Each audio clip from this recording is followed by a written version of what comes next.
Good morning. I'm Alisa Zee. You're listening to the Sunday edition.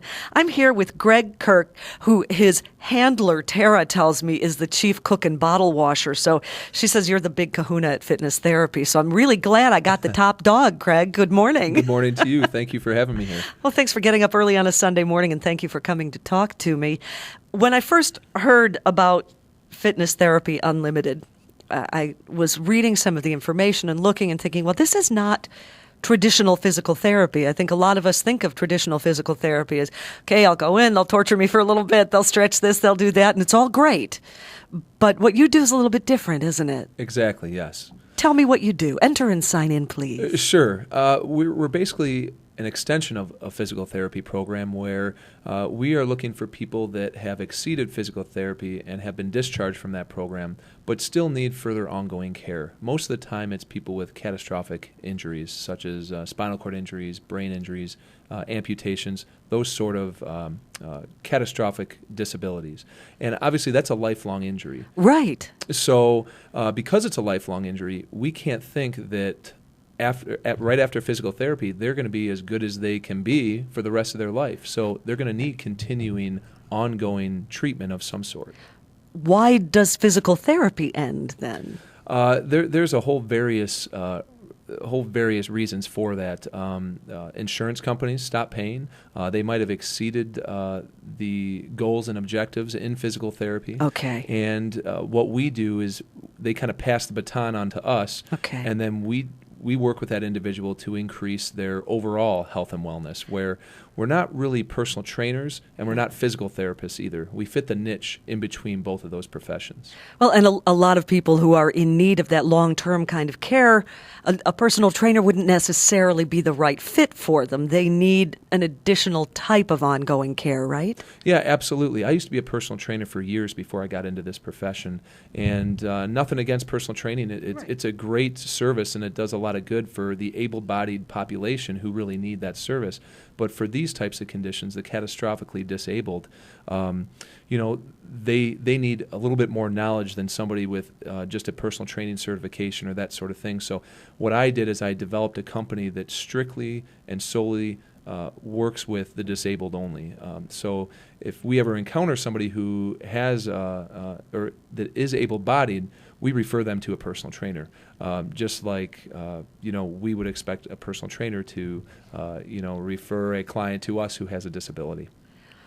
Do you work with the physical therapists to ensure that you're not working at cross purposes and make sure that once someone has a diagnosis and their prescription has run out for physical therapy and they're coming to you, you want to make sure that you are continuing their progress and not starting certain things from scratch, right? That's correct. What we try to do is we try to work with the physical therapist.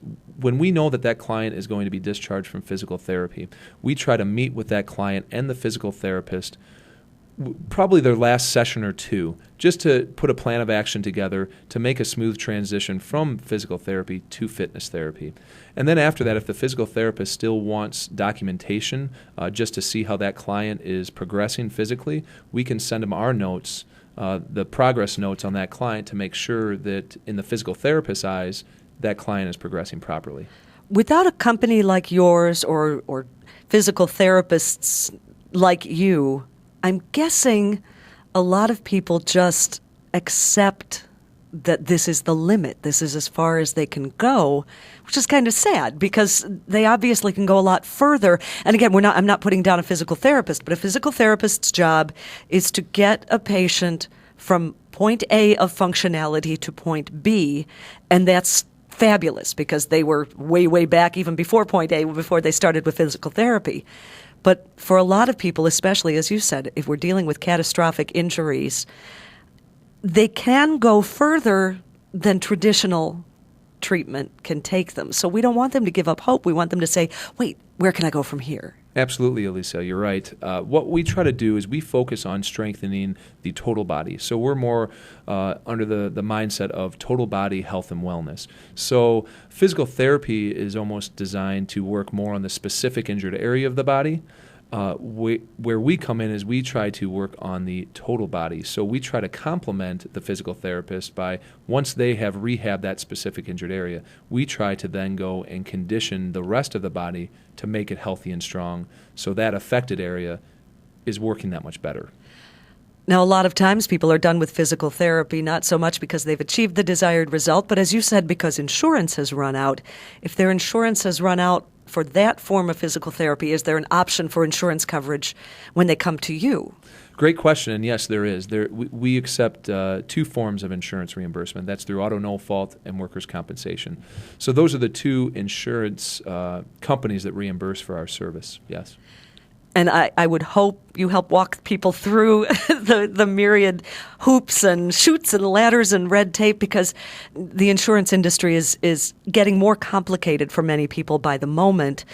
So I would assume you have people on staff who have intimate knowledge of how the system works. Absolutely. We have a full staff. We have 5 ladies in our office, and they all work incredibly hard to try to make the transition from physical therapy to fitness therapy as smooth as possible. If that's education to the client, to have them understand how the service is going to get reimbursed, to having our collections and billing manager actually contact the insurance company and the insurance adjusters themselves to try to advocate for the client. Which is so important, because when we are in a diminished capacity, it affects our minds. We start to stress out. I mean, you know what pain does to the mind, let alone to how it depletes the body. So when we're feeling depleted, it's easy to feel overwhelmed and just throw up our hands and say, forget it, this is too rough, this is too much, I don't want to even figure it out. I don't want to tell you how long it took me just to fill out my contents list after I had a sewer backup in my basement. So, and that's nothing. So when we're looking at someone going through a major physical life change, we need all kinds of support, not just in the physical aspect. You're absolutely right, and that's what we try to do as well. We're there for the client, not only physically, but we try to help them in all aspects of their rehabilitation. If they need another service and they're not sure where to get it, we'll try to make a recommendation based on the contacts and the network of people that we have gotten to know throughout the years. Do physical therapists, are there some naysayers among some physical therapists and or lay people? I'd be lying if I sat here and said that there wasn't. So of course everybody thinks you're wonderful, right? Yeah. Most people do, but for the few who do not, what are their concerns? And let's allay those fears. Well, with fitness therapy being a new concept, of course, I think anytime you have a new concept in a profession, it's always going to be questioned. And because this is such a new concept, it's not a made-up concept, though. This originated out in California. There's a doctor named Dr. Karl Knopf who actually has written the certification on fitness therapy. So he believes in it very much. Knopf, K-N-O-P-F? Yes, that's correct. Ooh, I go to the head of the class, thank you. And he was really the one that, to his credit, saw this years and years before, back in the early 80s.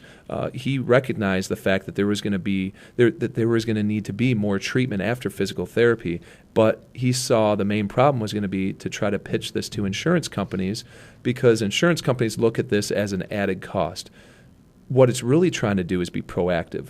So what fitness therapy is doing is not only continuing the progress of the client moving forward after physical therapy, but it's also trying to get them to stay out of the hospitals, to prevent them from going back to physical therapy, which so many people do with those types of conditions. They get done with physical therapy, they stop, there's nothing else out there, so what do? They regress physically, and then they go back to physical therapy all over again, and that's what we're trying to prevent from happening. Right, you break that cycle this way, don't you? Yes, exactly. And you keep people motivated to take their health into their own hands and be accountable for their own progress. Because it is so easy to just say, forget it. It is. I mean, if you think about it, I look at myself, it takes a lot of motivation for me to get up and work out 5 days a week or right. so. So for anybody, let alone somebody with a catastrophic injury like a spinal cord individual who, it might take them 2 hours to get ready. And now if you have an 8 o'clock appointment with a fitness therapist in the morning, they're waking up at 6 in the morning just to get ready for that 8 o'clock Just to get ready appointment. To leave the house. Yes. Do you think we are becoming more accepting in the insurance world, in the business world, in the mainstream mindset. It seems that we're at least more open now to, I wouldn't call this an alternative form of healing, but we seem to be more open to continuations of previous ways of thinking, don't we? Absolutely, I agree with that. I think our company has grown leaps and bounds almost every year.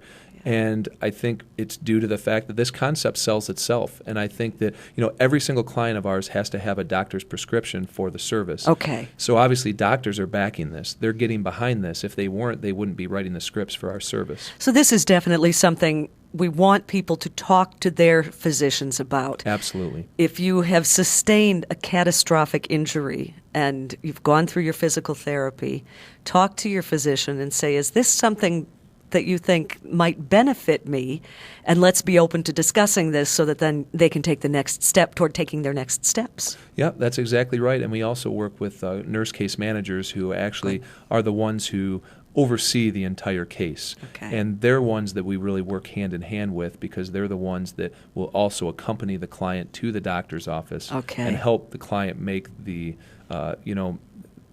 make the recommendation to have fitness therapy. See, and all of these pieces are so important because I think one of the things people might be concerned about is, well, is he just spinning out in his own little orbit saying, I can do this, we can do that together. Sure. But no, there are people to whom you are accountable. Absolutely. With the physicians and the nurses and the insurance companies Yep. to make sure that we're not this autonomous entity, but that you are credible and quality to make sure that you're really delivering what you're saying you're delivering. Yep, you're right, and that's why we always make sure that we get a doctor's prescription before we work with the client, because that is one thing our company will never do, and our fitness therapists will never work out of our scope of practice.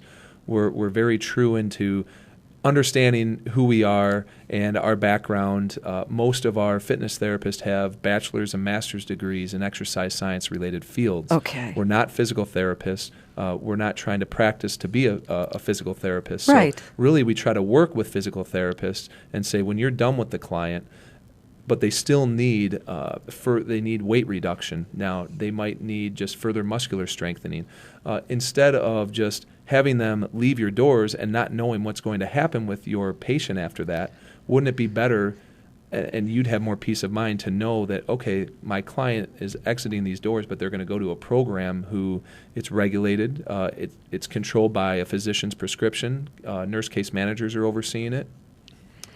We have just a couple of minutes left before we have to go. Tell me a happy story of someone who came in a little hesitant and then did the palm to the forehead and went, wow, I wish I would have come here sooner. There's one that stands out immediately, and his name was Chris. And Chris was a younger gentleman in his 30s, younger 30s. So had a family, had a wife, got in this horrific motorcycle accident. He was stopped at a traffic light, and a van came across the intersection and hit him. And because of that, he lost his leg. So he was an above-knee amputee. And going through what most other amputees do, not only the physical aspects of it, but also the mental aspects of that as well.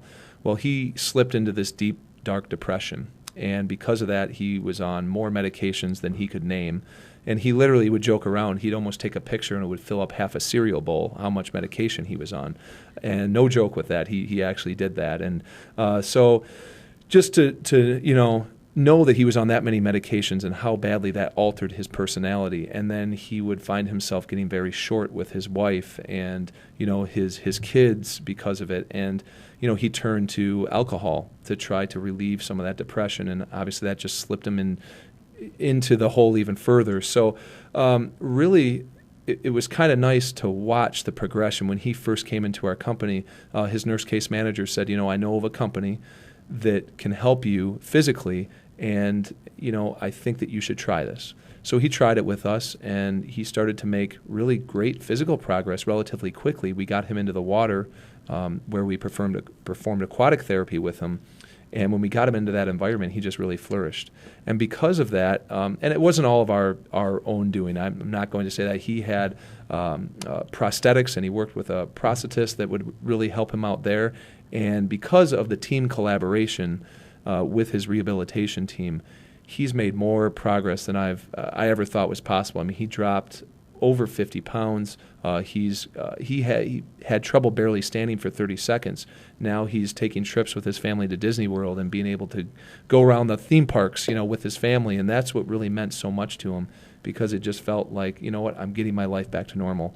And it really, he told me at one time that not only fitness therapy, but the other rehab team really almost saved his marriage and saved his life because of that. Sometimes all we need is a little bit of that glimmer of hope, of someone to shine that light for us. Absolutely. And then we can start to fly. I'm so glad you came here. Greg, Kirk, I learned a whole lot about fitness therapy this morning, I have to tell you. Thanks for opening my eyes. Absolutely. I appreciate your time and you having me here. Once again, I'm Alisa Zee. You're listening to the Sunday Edition.